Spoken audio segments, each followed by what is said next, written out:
god, it's loud. Alright. I'm excited to explore the library, baby. The library.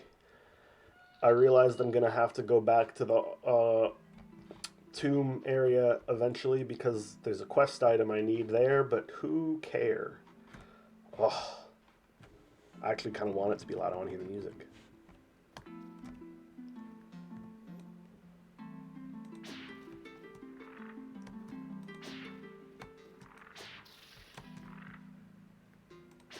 Snail hunting. It's like one of those chicken shoot. This is like a chicken shoot. You know, like that game Chicken Shoot? Yeah, hunt them snails. Oh, is that an item? Sick. 10 silver. No. Snail. Is that a command? Because I can. I could do it. Oh, I love this music. Where are you going, King? Fuck me. Get back here. I didn't know I could stand on them. Man, milk snail. Oh.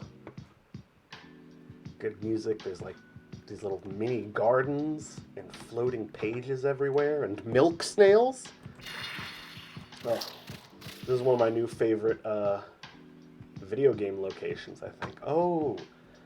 I saw these guys in the Temple of Silence. I didn't realize they were like incense burners. Oop, that's an item. What's up, bud? Fairy moss. Is this painting cursed? Is this a big cursed? Nope. Okay, cool.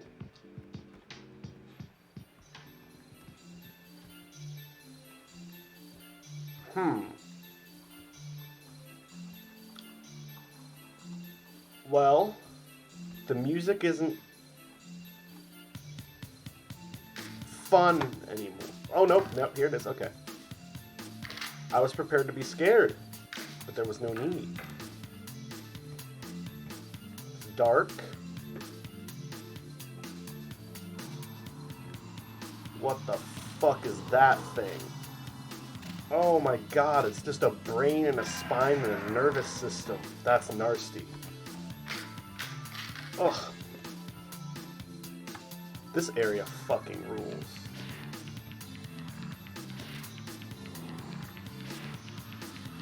Oh my god, both of you are aggro.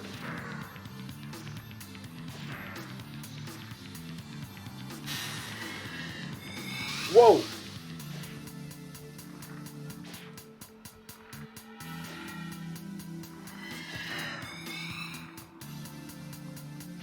This is a cover shooter now, baby.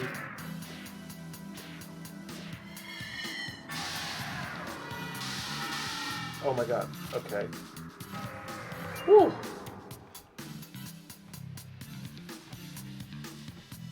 This has become exhilarating. This music rules. Oh my god, the book.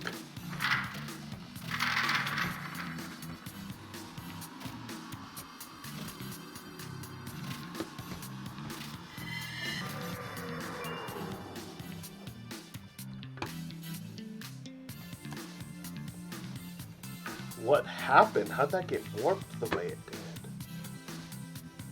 Cool.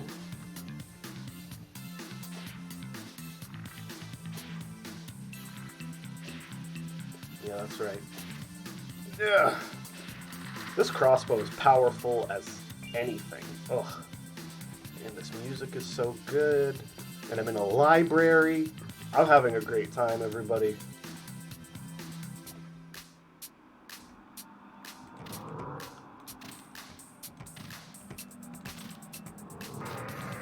Oh my god, there's another one of you. I will say, those things are freaky. And it's like in a good way, but they are freaky. I don't... If the atmosphere and music were different, I might have not had as good a time in there as I did. Ooh, what's this? A light urn and a health potion. I don't mind if I do. I am currently running a D&D campaign, and one of my players is a warlock whose patron is a lich librarian. And not just a lich, but a lich mind flayer. Essentially a mind flayer who became a lich because he wants to, like, sort of in a Brainiac from Superman vein, wants to have... Oh, the music is so good.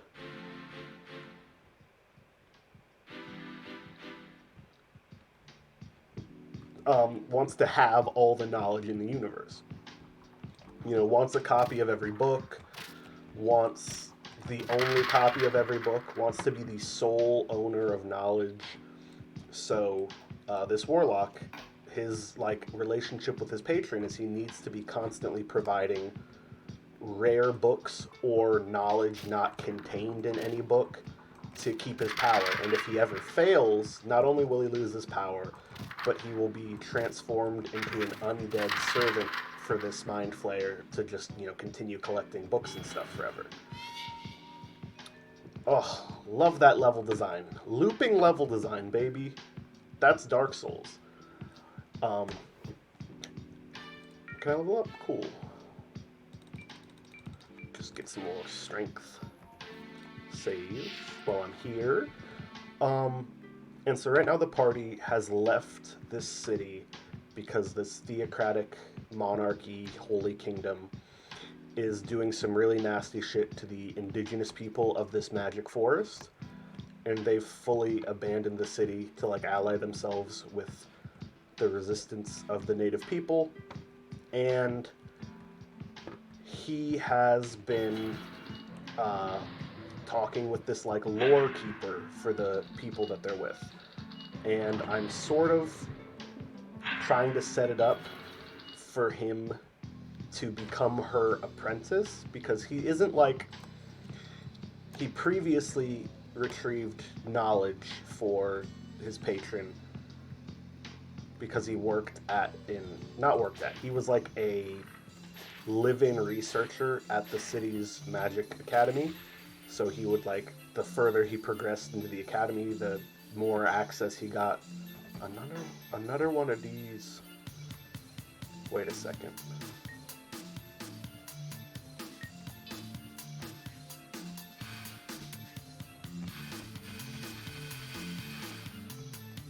That wasn't it.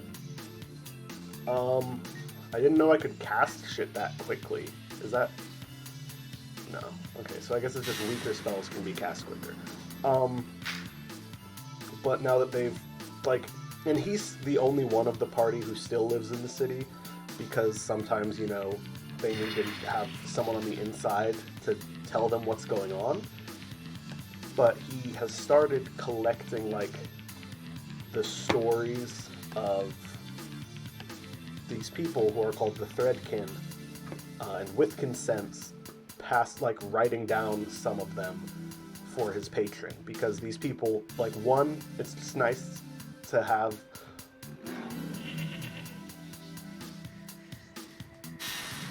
Oh my god.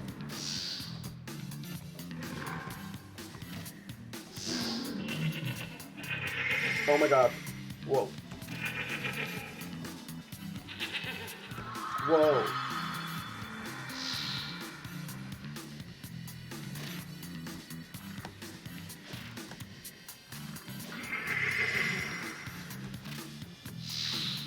Oh my god, I'm poisoned.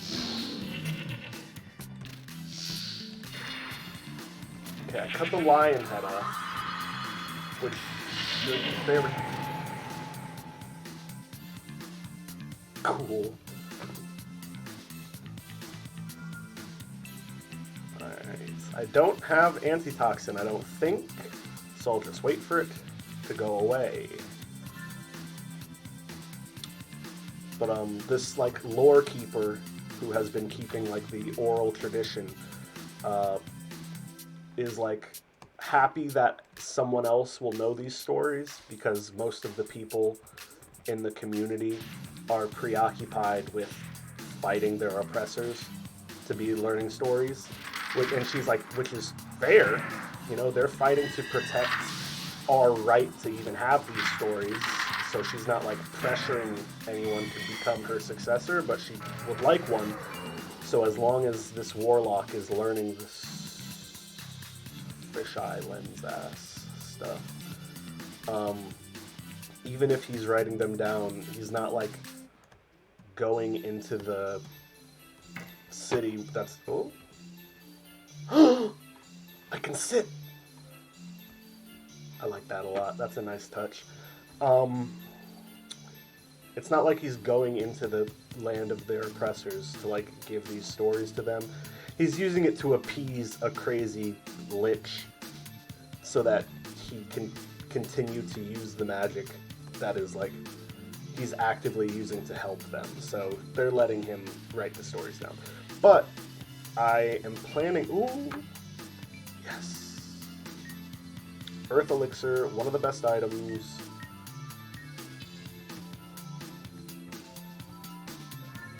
More health, baby! Yeah, he needs the magic to continue helping them, so they're letting him write the stories down. But I want to set it up that, like,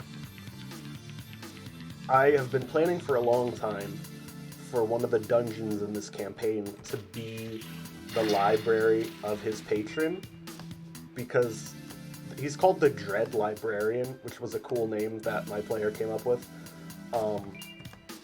And I like the direction the story is going. His patron is trying actively to like take control of him, because even if you have someone who is loyally bringing you stuff, because if they don't, they'll die, he wants a mindless servant, obviously. So I've been planning for the party to eventually like find the Dread Librarian's library and kill him, so that this warlock can absorb his power and like be his own warlock essentially. And this dungeon is extremely cool because like this location I'm in right now is giving me so much inspiration, so that'll be super fun. But part of the reason I've introduced this lore keeper character, other than so that he can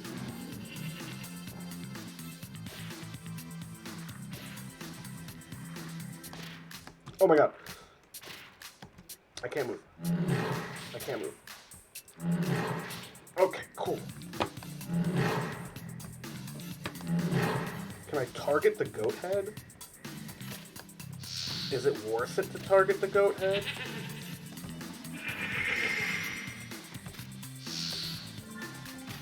I accidentally used the health potion.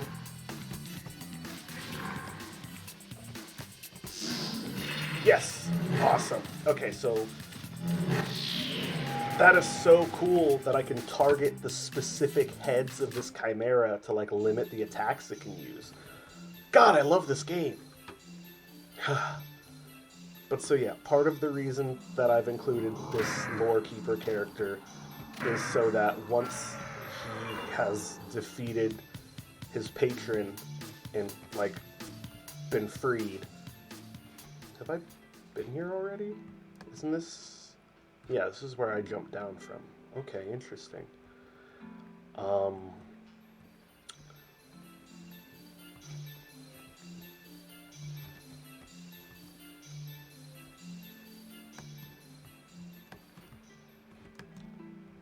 And that is the special door, I think. Okay. Yeah, that's what his new goal will be after he's freed himself from his patron. It will be to, like, become the new, or a new storyteller. Because once the, like, resistance has successfully fended off this oppressive monarchy, people are going to be able to learn stories again. And people are still learning stories, it's just no one can really dedicate themselves to it. I've been here before. I love this music. I have these items that I can use to set to mark where I've been before, but whenever I see a living enemy, I kind of know I haven't been there yet, or else I would have got him. Or at least I think that's the case. Sometimes I miss them. Yeah, I'm trying to give every character like their own little story arc. I have one player, his whole thing is he's a wife guy. Oh, I'm back here. Okay. His whole thing is he's a wife guy. He loves his wife, and that's like his wife is his life, which I love. He's this paladin. He's a doof. He believes in everything for everyone. He's an Oath of Redemption paladin, so he like believes that everyone has good in them. Blah blah blah. Oh wait, is there what? Yes. History of the Ages, Volume 17, Excerpt 5. A breaking point in the Dark War. King Griffith became the first human to acquire magic by drinking the cranial fluid of a felled Jotun. This knowledge soon became common, and many created entire armies of spell swords. The creatures are driven back, and this begins the first age of magic. I think that the Jotun are like the giant fish creature that came down in the opening cutscene. I'm not 100% sure. Is there anything over here, like a secret doorway, perhaps? No? Okay. So this wife guy found out he was initially hesitant to help out with the resistance because his main priority in life was the health and safety of his wife.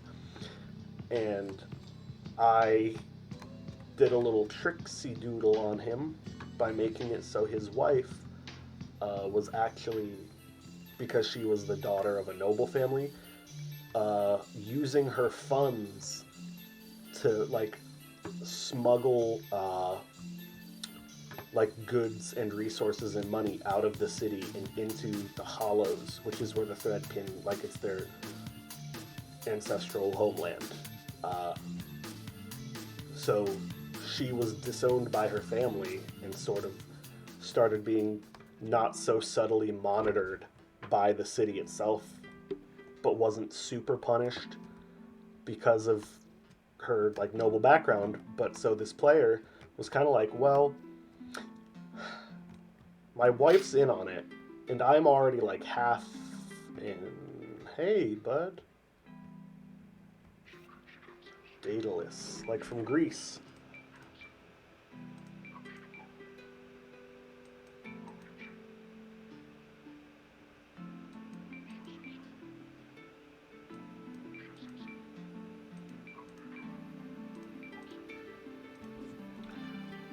I love that. So this guy came down here in search of books that were thrown into the well because of their like cursed knowledge. They were too powerful to be burned or destroyed, but were soaked in ink.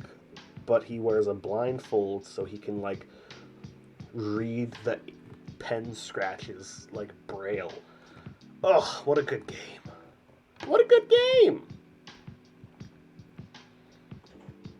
And so Dill is the name of the player character, finally joined the Resistance because he found out his wife was involved.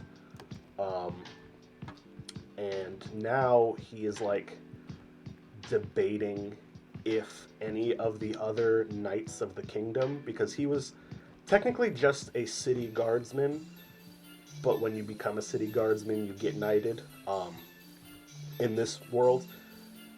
And he's trying to figure out if any of the other like guards that he knew and worked with are good enough people that he could convince them to leave. That's like sort of his thing now, is like he's already left. He essentially not resigned, but he said like, hey, actually, you know, since my wife did that thing, it's become kind of dangerous for me to live here, so we're gonna move. But I don't know. He's an Oath of Redemption paladin, and he has an interest in trying to redeem one of my villains, and I'm interested to see how it goes. He's the player, her name's RJ. I probably shouldn't give away real names. It's a good thing that I just said acronym. But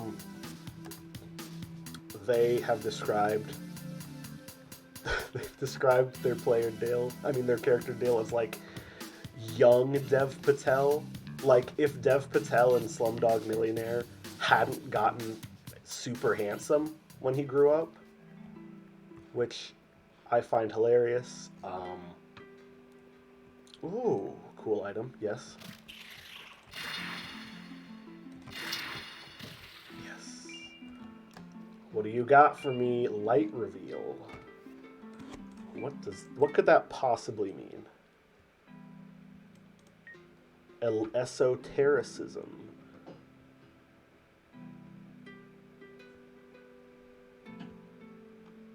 I'll mess around with that. I don't know what it does, but I'd love to. Oh shit! It's a projectile, and it looks cool. Yeah, Dill, like as the player for Dill is Indian, so it's not weird to describe Dill's appearance as like Dev Patel. But so that's two characters. I've got a thief who was initially hesitant to join the resistance because he was just too self-serving of a person, until he found out his partner in crime and also life partner was holding underground rallies in support of the resistance and had been imprisoned and like was about to be put to death, and they had to rescue him, and the Threadkin were like, yeah, of course we'll help you rescue this guy who was in support of our cause. And he ended up being like, well shit, you guys are just really good people and you helped my boyfriend, so I guess now I have to help you too. After the brief second age of magic, the Great Well was constructed, directly over the hollowed void from the barely seeping moonlight. 3 of the great kingdoms formed a trust banishing most magic. The Golden Lance over the lands of Lyria. Interesting. I think this thief character, he doesn't, I don't think, have that much more room for character development.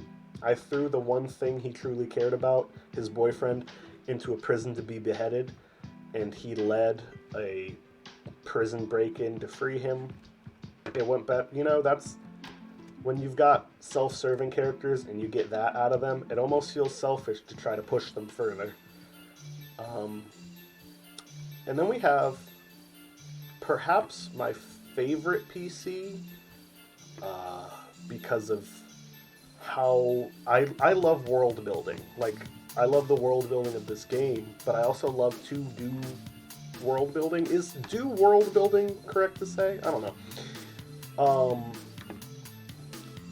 And one of my players is also very into world building, and so we like actively worked through the world building of this world during her character's creation in really cool ways, and it's very cool. Her character's name is Zawati Umotoni, and her like character arc is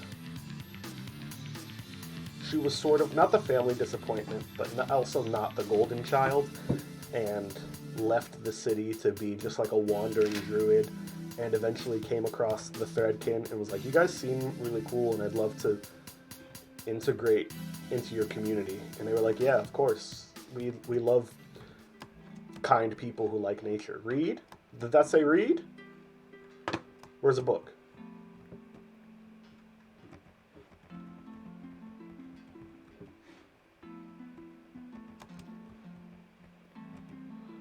For the Lost Kingdom of Lyria. Oh my god, this is a memorial garden within a library. What a good location. I love this place. But so she's the only player, her character is the only one of them in the party to have spent time living with the Threadkin prior to the campaign. And therefore she's like friends with a lot of the NPCs that the rest of the party has only just met. And they just recently discovered her brother, the Golden Child, who was sent to this like great magical academy and had all these great expectations put on him, has become a member of the council of the kingdom that the rest of the party is like working to revolt against. So there's going to be a really fun sibling reunion. I feel like this area might be smaller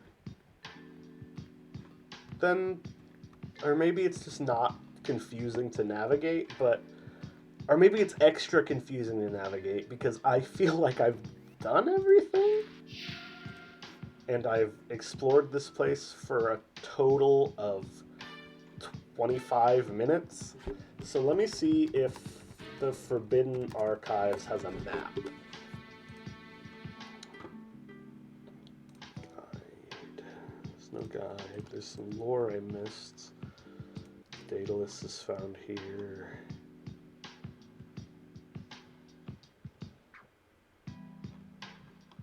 I feel like I gotta be missing something. You know? Because I haven't been in here very long, but I'm already just sort of running in circles. What am I missing? There's a map. Okay, so... yeah, I'm missing a good deal of stuff.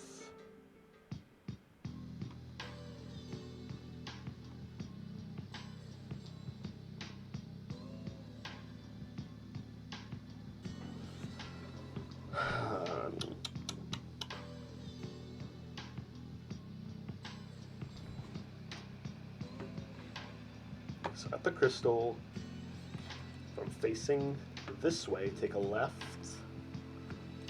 navigate this little maze-like area, and find an ocean elixir in the corner.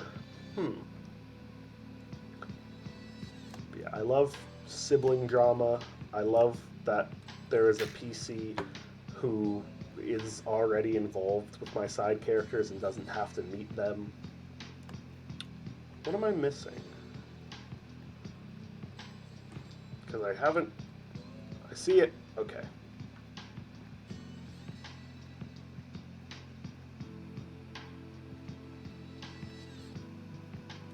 I see you. It's just nice to have someone who has backstory with your NPCs built into their own backstory. Makes things easier. Let me pop this ocean elixir, baby. Fantastic. I'm going to do a little bit of a world-building lore dump on you, listener. So get ready. First, I got to go straight into an area. Health vial and light urn I've already got.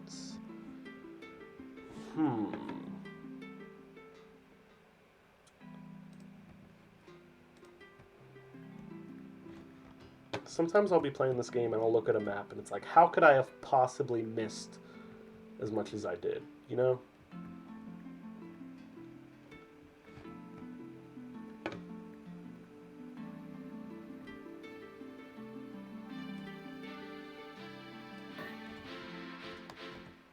Just came from there. But the map says that there's a mirage. So what am I missing? What am I missing, game? Let me give you, the viewer, a little taste of the map that this internet user has very gracefully provided me with. Window capture on OBS. So this is what I'm working with here. I'm currently in the middle floor. There's apparently on this floor somewhere a spell called Corpse Transformation, which is neat. So I would love to get that, but looks like the only thing I'm missing on this floor, at least, but it also looks like it's behind a mirage, and I might have to go another way around. The highest floor has a mana vial and an earth elixir, both of which I'm pretty sure I got already. And then the bottom floor has a crystal shard, an axe of harming, and a health vial near Daedalus. Other than that, I don't know. I think that might be it. This might actually just be an area that's easier to explore than I thought it would be. Which is like, on the one hand, I'm glad that my experience of playing this area isn't hampered by like navigation trouble, because this has been pretty fun and yet also smooth to explore. But I also want to spend more time here, and once I find all the items, it's like, well, that's all, folks. So the lore, like backstory for this D&D campaign, is they're in this magical forest called the Aetherwood. There's this ruling kingdom of like fawn people. The kingdom is called the Kingdom of Catha, and they have like a divine right of kings mentality, since the god of like life and nature in this world appears in the form of a deer, kind of like the king of the forest from Princess Mononoke. They get it into their heads like, well, we're deer, so that means that we are like closer to, I got the hiccups, closer to God than anyone else, which isn't true, obviously, but there's this place, there's a world tree.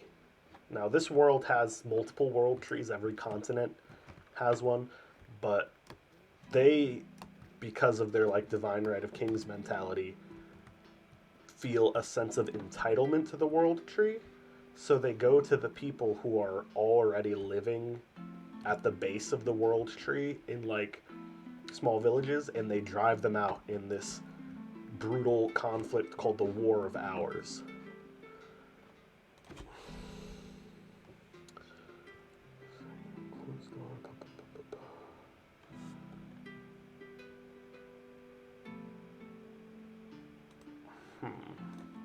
Okay, I guess I'll go down here. And during the War of Hours, a lot of the people who used to live at the base of the world tree end up being driven underground to avoid genocide. And this is like, over the course of hundreds of years, they developed this vast underground network called the Hollows, and their culture like changes to reflect their surroundings, and they become the Threadkin, which are this group of people who tame and ride giant spiders. And like, I like spiders, I think they're cute, so you know, people need to stop giving spiders a bad rap. I'm looking at this map. Man. But so yeah, the party is now, other than the warlock who still lives within the city, is now living in the Hollows. Let me look at this map again.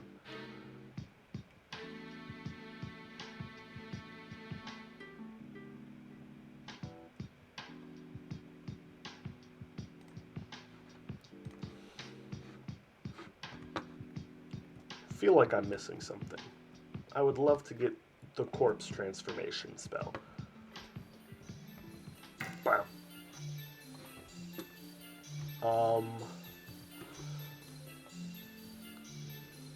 Am I just fully lost? Kind of feels like I'm just fully lost.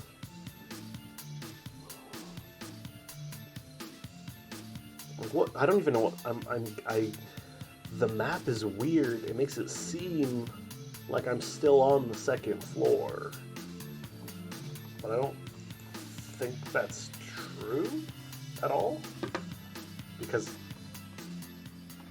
there's none of this on the second floor. Yeah, I've put a lot of love into crafting the Threadkin. It's one of my biggest like world building projects. I've tried to make them like inspired by various Eastern indigenous tribes, you know, like Algonquin people, like the Potomac region, that kind of thing. but also like distinct enough that they aren't just caricatures. Um, have a lot of like really fun characters, and so that's what this. It's a fantasy story told from a at the closest thing to an indigenous perspective. A like third generation Mexican person can muster. And by third generation Mexican, I mean that my grandma is Mexican, but no other grandparent is. So I'm like 25%. I mean, I grew up with pictures of the like paintings of the Trail of Tears hung up around her house. She has like a connection to her indigenous heritage because she's like her family. It's weird, you know? I mean, most of Mexico was indigenous, the same like indigenous people of North America until, what are those? Do you see that?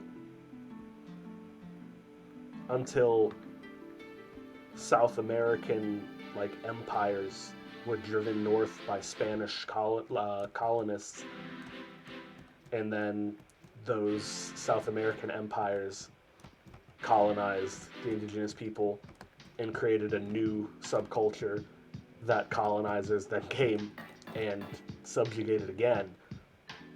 So it's a big fucking thing, you know? Heritage is difficult. But my grandma has a connection to indigenous heritage that I don't really have. So I'm pretty much just white. I'm 25% Mexican, but I guess I could also say 25% Native American because her family has been in the area for so long that it used to be, you know, Mexico, and then it was Arizona, and blah, blah, blah, blah, blah. All of this, can I go in here?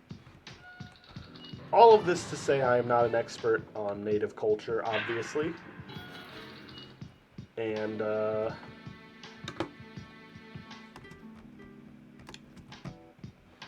I go up there? Or no? No, that's where the entrance is. I just wanted to create a world and a story that wasn't told from a traditional, like, European imperialist mindset. Because I'm very tired of traditional, like, medieval Europe-inspired fantasy. So I was trying to do something more respectful. I don't know if I succeeded, but yeah. I'm just kind of talking about nothing because I'm still mostly just lost. There's items, can't find them.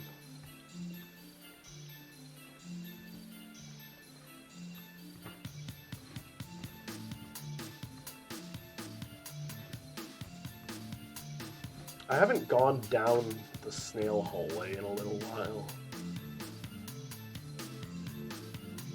Is there an invisible wall here? There's exactly one invisible wall in this entire area. Can I use you, please? Pressing the use button.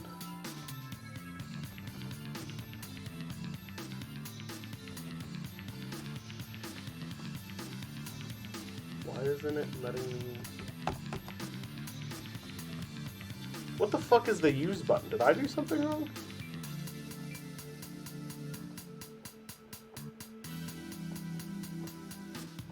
I can't even... Game manual. Show me the controls.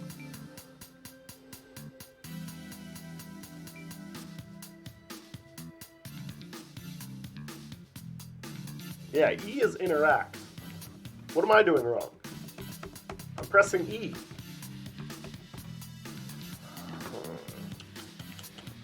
Okay. Weird. I've had other, because like one thing in this campaign is there's a lot of like the kingdom does this thing where it revives the souls of its greatest soldiers and places them in these like constructed plant bodies, and they're called rooted saints. And so there's a lot of... Yes! Okay. So I'm on the bottom floor. Which means that at the 8th, acts of harming should be on this floor.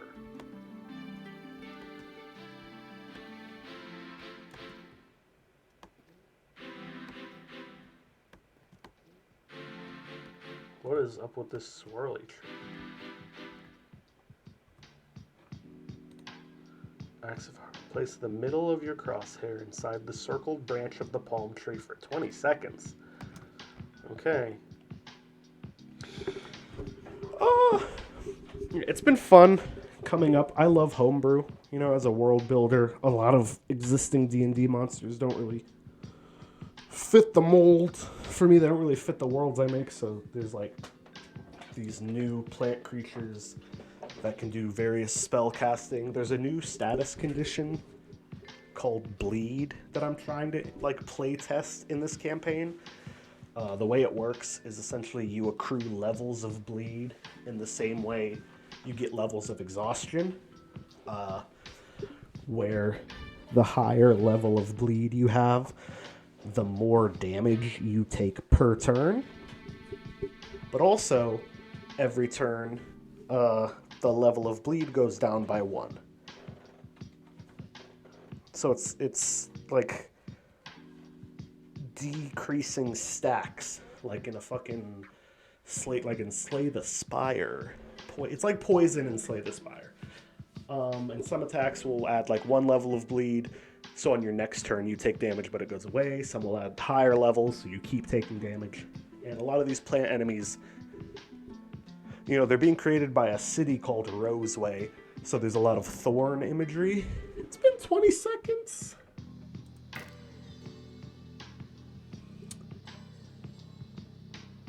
Huh, nothing. Let me try for a little longer, I guess. I don't know.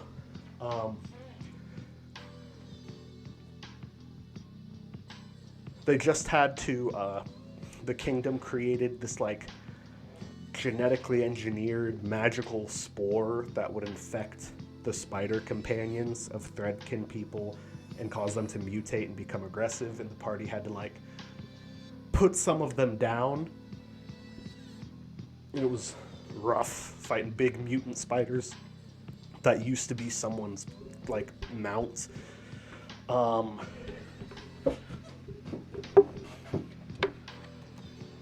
I feel like I'm doing something wrong. Am I facing from the wrong angle? No, because it's not.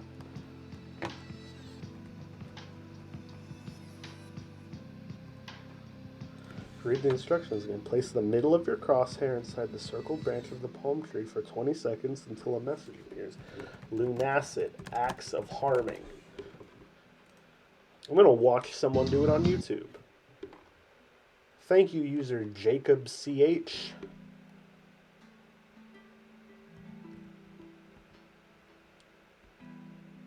Watching this video of this guy doing it.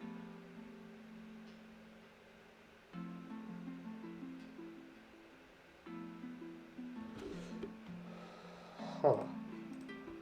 Okay, so I guess I'm supposed to be standing further away. Weird. Wait a second.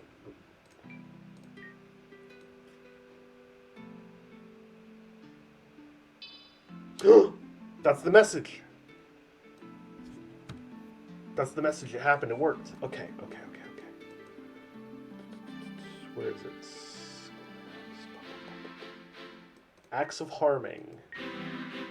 22 damage. Negative 1900 guard. Created by the legendary weaponsmith Ratkisser Wombi. Made of sinew. Great backstepping, but terrible guard. What the fuck?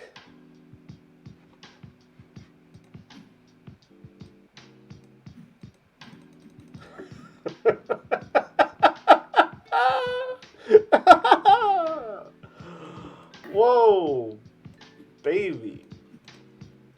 Oh, shoot. What was that? Whoa.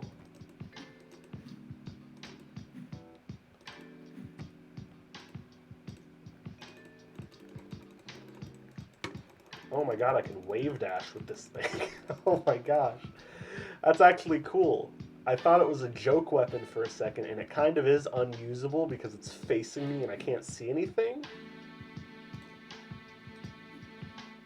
But when I guard, I do a big old backstep. Okay, I'm definitely not going to use that, but I'd say it was worth it just because of the funny.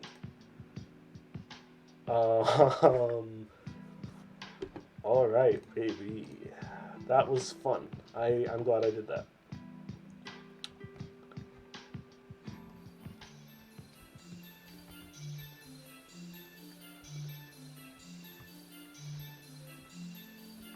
And a secret door with a crystal shard. Alright, in that case, it looks like now I'm only missing the corpse transformation spell. But frankly, I feel like I'm good on spells, if I'm being honest. So I think that just was the whole Forbidden Archives. It took me 20 minutes of wandering to find the last 2 items, and I still don't know how to get into the castle. So I guess that's a problem for next week's Aspen. I don't do this weekly. I thought when I was first doing this I would upload videos weekly, but I keep forgetting. There's no consistent upload schedule for me. Yeah, this is a great area. I really enjoyed exploring it. Thank you for listening to me talk about my D&D campaign, if you indeed actually listened. I'm going to go to the save point before I end the video. I love this music. It's really something special, I think.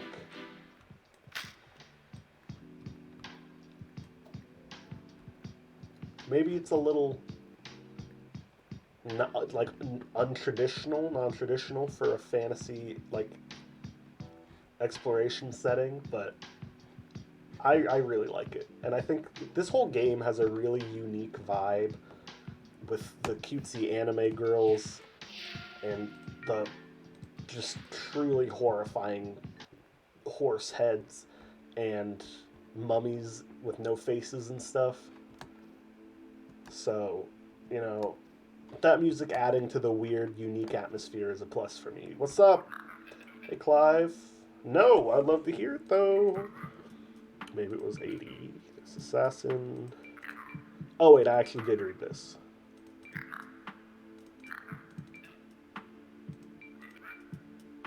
Yes. There you are, my friend. The assassin. Cheryl. Cheryl the Crow. It's still funny. Alright, I'm just gonna buy these weapons. Maybe if I buy them, new stuff will get stocked, or maybe they won't, and I'll just be one step closer to having every item. Hey, Demi. Alright. Next time I play, it's Castle Le Fanu time, baby. And in preparation for that...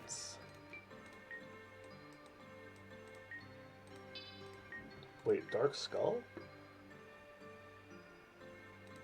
I haven't actually seen this. So I know Blood Strike hurts these guys. Does this hurt you? Whoa, it hurts you even more than Blood Strike does. I don't even need Blood Strike, damn. And then I guess in number 2, I'll hold on to... It's never a bad idea to have a fairy. Alright.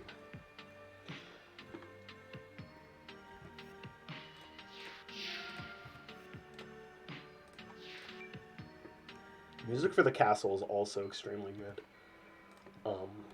Although I didn't read every little history book. So King Griffith Drinks cranial fluid and gets magic.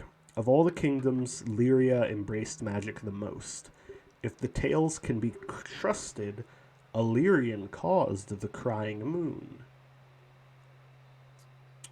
Okay, so Lyria is the kingdom that caused the moon to cry, and the moon fluid that fell down like corroded a great hole in the earth that became the Great Well.